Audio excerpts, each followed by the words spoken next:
Pourquoi est-ce que je suis toujours insatisfait ou insatisfaite de ce que je vis, quand bien même je reçois des choses qui sont formidables, des choses qui paraissent exceptionnelles et des choses que j'ai tellement attendues depuis si longtemps. Je suis Zahra Nihir-Yarevani, sophrologue et énergéticienne, et j'accompagne les personnes stressées et angoissées qui veulent s'en libérer pour vivre une vie avec plus de sens. J'avais envie de te faire cette petite vidéo pour te parler de cette insatisfaction que tu peux peut-être ressentir quand tu vis des choses que tu as attendues depuis longtemps et que finalement tu as l'impression que quand tu les vis, c'est vraiment pas terrible. Ce sont des choses par lesquelles je suis passée. C'était tellement présent que on disait que j'étais jamais contente de ce que j'avais, j'étais jamais contente de rien. Et c'était vrai.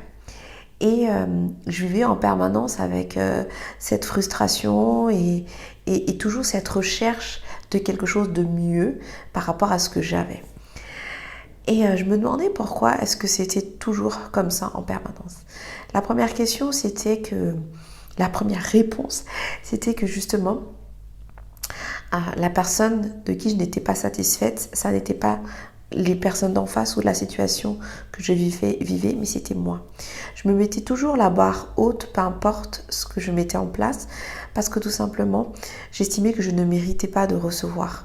J'étais même étonnée des fois quand il y avait des belles choses qui se passaient, que finalement je me disais, ça se trouve, ça ne va pas durer, ou ça se trouve, il y a une erreur quelque part. Et je n'arrivais pas à concevoir que je recevais.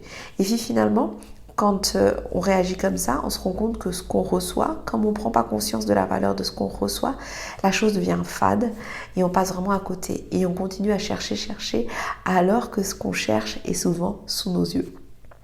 Et tout ça parce que j'étais en conflit avec moi-même. Tout ça parce que c'était contre moi en fait que j'avais un problème.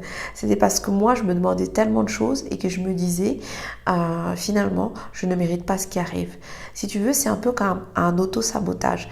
J'ai envie de quelque chose, la chose arrive et puis finalement je m'auto-sabote pour que cette chose ne dure pas, que je ne me rende pas compte que finalement j'ai reçu ce que j'avais toujours voulu. C'est une manière en fait de s'auto-saboter, de s'auto-taper un peu dessus et de se mettre automatiquement en échec. Aujourd'hui, j'ai envie de te poser la question, si toi aussi tu vis la même chose, pourquoi est-ce que tu te mets en échec aujourd'hui? De quoi est-ce que tu te reproches? Et qu'est-ce qui te fait peur dans le fait de vouloir briller et d'être génial et de pouvoir vraiment te libérer et vivre ce que tu as envie de vivre aujourd'hui? Si tu as la réponse à cette question, je t'invite à le partager avec moi en commentaire. Si tu n'as pas la réponse à cette question et que tu as vraiment envie de te libérer de cette négativité, de ces schémas d'insatisfaction que tu as aujourd'hui, n'hésite pas à prendre rendez-vous avec moi sur www.sophro-zara.com. À bientôt.